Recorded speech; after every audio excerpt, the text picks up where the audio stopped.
Terminamos la cuarta semana de aislamiento social obligatorio, aunque con nuevas excepciones, y comenzó el tiempo de descuento definitivo para alcanzar un acuerdo con los acreedores internacionales.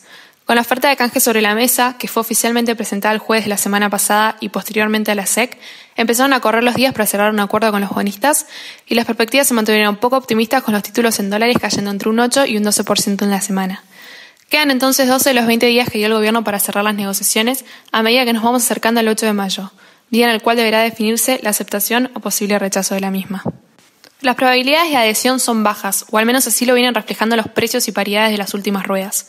Ninguna de las dos partes pareciera ceder, el gobierno asegurando que no hay margen para mejorar la oferta de reestructuración de los 66.200 millones de dólares, que implica una quita del 63% en intereses y un 5,4% de capital y 3 años de gracia. Del otro lado del mostrador, los bonistas reclamando mejores condiciones y un aumento en el valor del canje, que bajo la estructura actual pareciera no ser suficiente. Al mismo tiempo que las condiciones económicas, tanto locales como globales, dificultan aún más el proceso, y la falta de un proyecto de política económica clara complican cualquier proyección macroeconómica que aumente la posibilidad de pagos futuros. Se trata entonces de ruedas muy intensas, la incertidumbre se profundiza con el correr de los días y la falta de acuerdo pesa sobre los precios actuales. Si bien es importante recordar que, según el prospecto presentado, Argentina podría reestructurar parcialmente su deuda. En este marco y con el riesgo de default latente, el índice que mide el riesgo país sumó unas 600 unidades esta semana, para cerrar por arriba de los 4.000 puntos, es decir, cerca del pico alcanzado en marzo, cuando se conocía poco o casi nada de la oferta de reestructuración, e incluso un escenario duro estaba ya descontado. Mirando los movimientos de la semana, la curva soberana en dólares reflejó caídas del 8 y 12% y acumuló rojos de entre el 40 y 50% en lo que va del año. Las bajas se centraron en el tramo medio de la curva, con bonos que promediaron rojos de entre el 10 y 15%, y entre los cuales destacamos el I-24 y el DICA, con bajas del 10 y 14% respectivamente.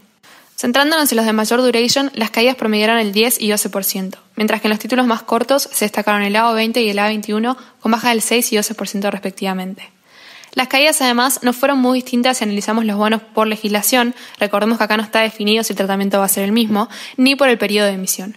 Aunque es importante destacar que las bajas fueron menores en el DICI, título del último canje, que alcanzaron un 7%, mientras que el pari sumó un 2%. En cuanto al diferencial de paridades, continúa en zona de máximos por arriba de los 400 o 500 puntos, niveles que alcanzó y mantiene desde el anuncio del reperfilamiento de la deuda de ley argentina. Si tomamos el promedio de toda la curva, las paridades vuelven a retroceder al rango de entre el 27 y 29%, tocando nuevos mínimos del 22%, y entre los cuales los bonos de ley de New York se mantienen en el techo del 29% y los bonos de ley local en el límite inferior de entre el 24 y 25%. En este contexto, la deuda en dólares acumuló una baja del 40 y 50% en lo que va del año, con precios de entre 25 y 28 dólares a lo largo de toda la curva. En pesos, la atención estuvo en una nueva licitación este viernes de 3 letras a descuento de corto plazo y la reapertura de un bono SER. La tendencia acá fue mayormente positiva, destacándose los bonos de la curva SER y tras el anuncio de pago del cupón del BONSER 2020 y 2025 para la semana que viene. En el plano provincial, la propuesta oficial de Buenos Aires llegó este jueves, y en línea de lo presentado a nivel nacional, se ofreció un periodo de gracia de 3 años, una quita capital del 7% y un recorte del 55% en los intereses. Puntualmente, la propuesta que involucra una deuda total de 7.148 millones de dólares implicaría una baja de intereses desde el 2023, con cupones que subirían paulatinamente y ubicándose en un nivel promedio de 4,56% en dólares y 2,94% en euros. Por lo tanto, recién se comenzaría a abonar pagos en 2023. Y con respecto a plazos, la provincia de Buenos Aires buscaría lograr una extensión de la vida promedio de los bonos desde los 4 años actuales hasta 13 años. Mientras tanto, los precios reflejaron mayorías de bajas. De más está decir que en este contexto no vimos una menor presión en el mercado de cambios, que como ya hemos mencionado se aceleró en las últimas ruedas de cara al canje y sus posibles resultados, además de una mayor emisión monetaria y tasas reales negativas que empujan las expectativas inflacionarias. Recién este viernes el CCL y el MEP se dieron algunos centavos tras una nueva regulación del gobierno que vuelve a afectar a los fondos, en donde se definió un tope del 25% del patrimonio de los fondos comunes para la posición de liquidez en moneda extranjera. Vale aclarar que la medida alcanza los fondos denominados en pesos o aquellos en dólares que emiten una clase de cuota aparte denominada y suscripta en pesos, es decir, bimonetarios. En este contexto, el contado y el MEP acumularon subas del 9 y 10% en la semana y algo más del 27 y 28% en lo que va del mes, cerrando este viernes en 112 y 103 pesos y después de haber alcanzado máximos de 113 y 115 a lo largo de la semana. Asimismo, el diferencial con respecto al dólar oficial llegó a superar los 68 y 63% respectivamente. En cuanto al mayorista, continúan las subas habladas por el central en ruedas con un volumen promedio diario muy acotado, de entre 150 y 190 millones de dólares, con nuevas ventas directas del Banco Central. En este marco, el dólar finalizó en 66.43, es decir, sumando 42 centavos en la semana. Mientras tanto, el oficial subió a niveles de 68,3 o 68,34, con un solidario en 88,8 pesos. El escenario tampoco es favorable para la renta variable, con las principales acciones argentinas a la baja. Acá, el contexto externo se suma a los temas propios con las expectativas sobre la deuda, la presión en el dólar y los precios que llegan a constantes correcciones dentro del panel líder. En el balance semanal, el S&P Merval retrocedió casi un 2% para ubicarse cerca de los 29.300 puntos, dentro del cual se destacaron las subas de Valo, Coma y Alvar de entre 4 y 10%, mientras los rojos fueron para Galicia, para YPF y para Banco Francés de entre un 10 y 7%. De todas maneras, y con la constante suba del contado, si lo medimos en dólares, el índice retrocedió más del 11% en la semana, posicionándose en los 260 puntos, no muy lejos de los niveles registrados durante la crisis del 2008. Afuera, la preocupación por el exceso de petróleo, producto de la contracción de la actividad económica a nivel global, mantuvo en vilo a los mercados, siendo este una de las tantas referencias del alcance de los efectos de la pandemia, que no deja de presionar para reducir los tiempos de aislamiento social obligatorio y permitir una apertura más temprana de los países. En este sentido, los desequilibrios de la industria se evidenciaron este lunes, con la caída récord del petróleo en un 300%, que cerró ese día dentro del terreno negativo por primera vez en su historia. Tras el golpe, se abrió la discusión a nuevos recortes en la producción en Estados Unidos, siendo ya insuficiente el último acuerdo de la OPEP de reducir unos 9,7 millones de barriles por día. Aunque vale aclarar, no hay nada oficial por el momento.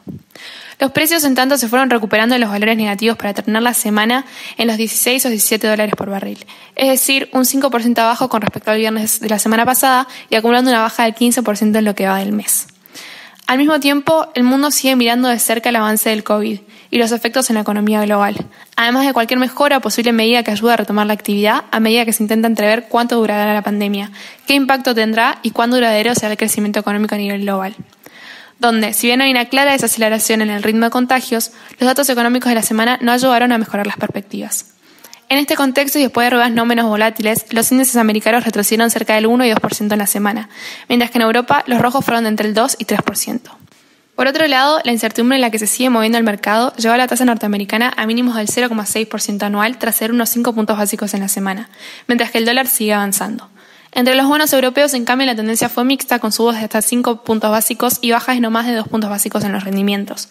En cuanto a las monedas, tanto el euro como la libra sufrieron bajas del 0,7 y 1,2 respectivamente.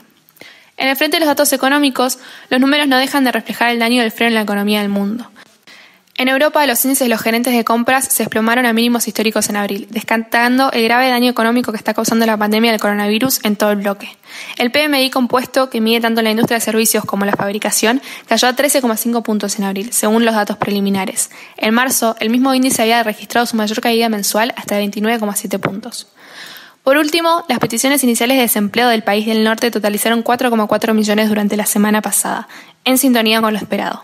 La cifra eleva el número total a más de 26 millones desde el inicio de la cuarentena en los Estados Unidos.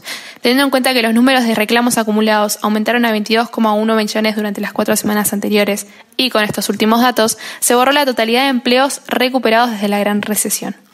La ola de pérdidas que comenzó con los trabajadores de restaurantes, hoteles y fábricas ahora está afectando a los trabajadores de oficinas y administrativos, lo cual significa que la idea de que la tasa de desempleo escala al 20% podría no ser tan errada. Para la semana que viene, la reestructuración seguirá siendo el tema central en lo local, donde mantenemos el foco en las nuevas señales de negociación y lo que suceda en los cupones de los bonos globales, teniendo 30 días para remediar la situación. Con tiempos sumamente acotados y en mucha incertidumbre, no hay dudas de que la tensión se irá intensificando en el mercado local. Nos encontramos todavía lejos de lograr un acuerdo, y las expectativas de default en función de los distintos análisis de valor de los nuevos títulos ofrecidos pesarán sobre los precios de los activos. Así como también, y a pesar de las últimas medidas del central, no se descarta mayor presión sobre el mercado de cambios. Afuera tendremos una serie de números para analizar en lo macroeconómico y que servirán para ver en qué punto estamos parados con respecto al daño que generó el freno en la actividad a nivel mundial y en función de ello, qué esperar para el futuro. Para esto contaremos con datos de desempleo en grandes economías como Japón y Brasil, junto a las solicitudes de desempleo semanales de Estados Unidos, además de las primeras cifras de la industria china y del sector fabril en particular. Por último, el viernes tendremos el ISM manufacturero de Estados Unidos. Además, contaremos con la reunión de política monetaria de la Reserva Federal de los Estados Unidos, donde si bien no se esperan recortes, lo importante estarán las variables que la entidad empieza a monitorear respecto a las presiones inflacionarias.